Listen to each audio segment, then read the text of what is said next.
숙고한 결과 저의 당초 입장대로 경기도 국감에 임하기로 했습니다. 대장동 개발과 화천 대유 게이트 관련으로 정치 공세가 예상되지만 오히려 대장동 개발 사업의 구체적 내용과 또 행정 성과를 실적을 설명하는 좋은 기회가 될 것으로 판단합니다. 이후 사퇴 시기 문제는 국감 이후에 다시 판단하고 말씀드리도록 하겠습니다.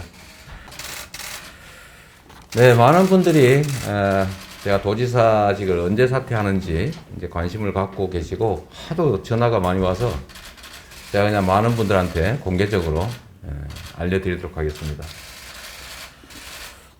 원래 계획대로 경기도 국감을 정상적으로 수감하겠습니다. 경기도지사로서의 할 수 있는 범위까지 최대한의 책임을 다한다는 것이 저의 기본 입장입니다. 그리고 그 입장에는 변함이 없습니다.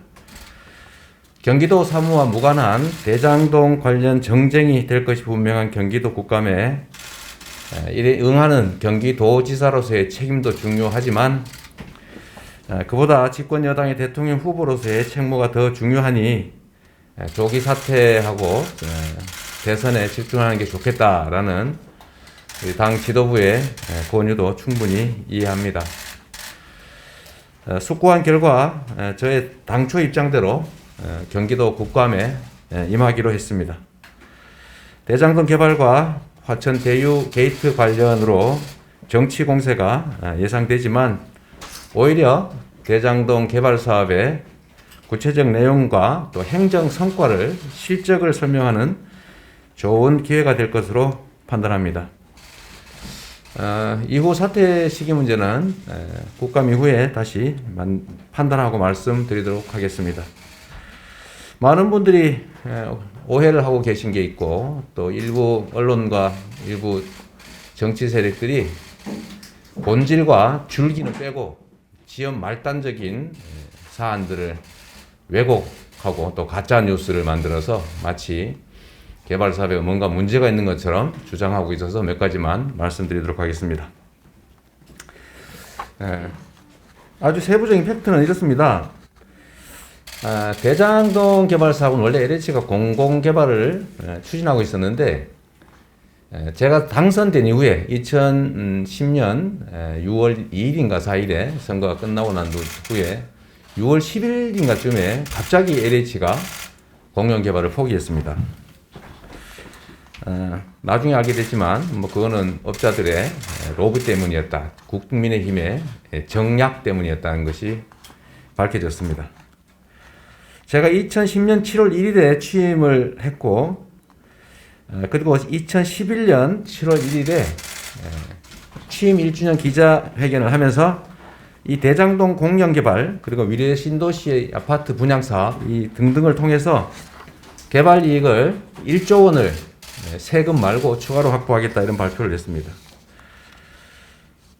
그런데 우리 성남시는 위례 신도시 분양사업 그리고 대장동 개발 사업들을 공영개발해서 개발 이익을 100% 성남 시민 몫으로 만들려고 했는데 4년간이나 국민의힘이 시의회를 동원해서 막고 민간 개발을 하라고 강요하는 바람에 결국 공영 개발을 할 수가 없었습니다. 그렇다고 그들이 원하는 대로 민간 개발을 할 수는 없었기 때문에 민간 자본을 동원해서 사업은 하되 공공성을 확보해서 개발 이익의 대부분을 상당 부분을 환수하는 민간 합작을 처음으로 고안했습니다. 당시 자치단체든 부산 LCT 분양 개발 사업처럼 민간 개발을 다 허가를 해줬지 이렇게 공영 개발을 하거나 또는 민간 합작을 통해서 개발 이익을 환수한 이런 사례는 없었습니다. 제가 민간 합작은 처음으로 했던 것 아닌가 생각이 됩니다.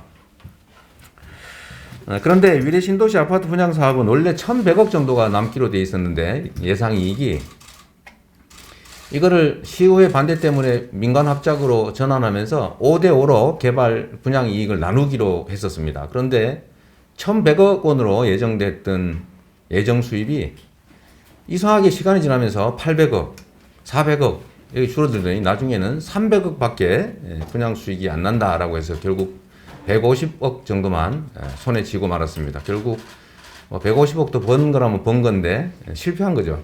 비용 부풀리기가 주 원인이었던 것 같습니다. 이 미래 신도시 경험을 토대로 민간 자본을 이용한 준공영 개발, 민간 합작 사업을 다시 대장동 사업에 적용하게 됐습니다. 그런데 경험을 반영해서 핵심 내용은 이렇게 정했습니다. 성남시 몫을 비율로 정하지 않는다. 반드시 사전에 확정된 고정역으로 정하고, 그것도 사업 끝난 후에 받는 게 아니라 사업 도중에 미리 받는다. 두 번째는 나중에 이거 무효다, 뭐 이렇게 왜 강요했냐, 갑질했다, 이런 주장을 할 경우를 대비해서 소송하지 않는다는 특약을 하고, 이것조차도 부재소 합의를 해서 아예 소송을 못할 뿐만이 아니라 판결처럼 아예 확정을 해놔라, 이렇게 방침을 정했습니다. 그런데 보니까 이게 나중에는 재소전 하에는 서류만 받고 안 했다고 하더라고요.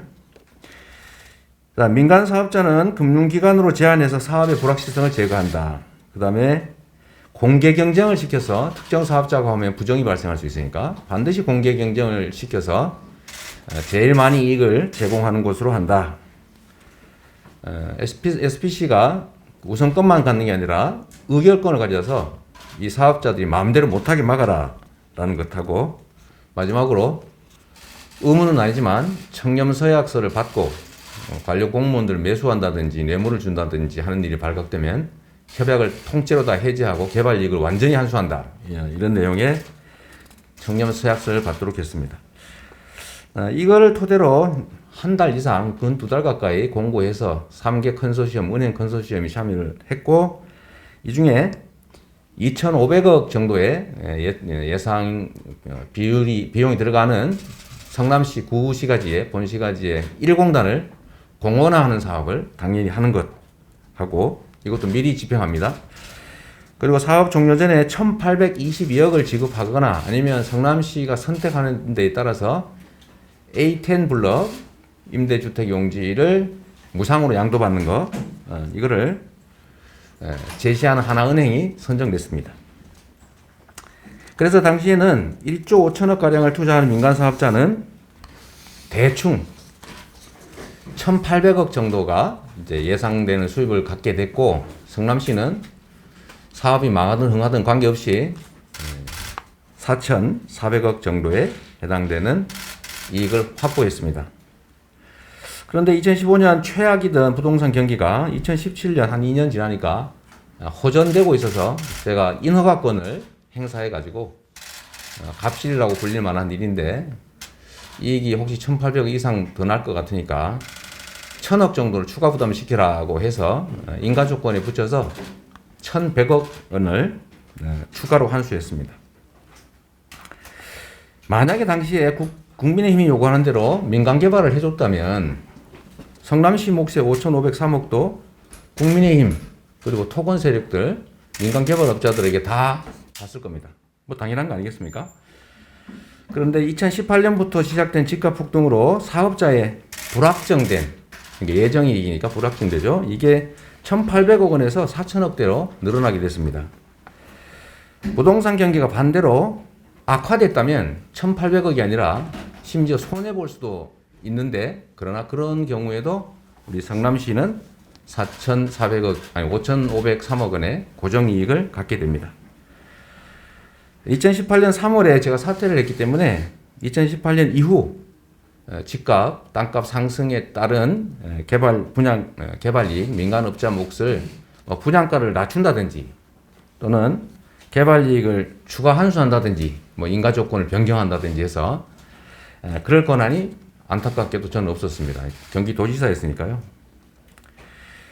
사업자들이 청렴서약을 어기고 공직자한테 뇌물을 줬다라고 지금 문제가 되고 있기 때문에 제가 이것도 활용을 해서 며칠 전에 청렴 의무 위반을 한 것 같으니 일단 개발이익 지급을 동결하고 이미 지급한 개발이익도 보존 조치를 할 수 있게 조치하라고 제가 지시했습니다.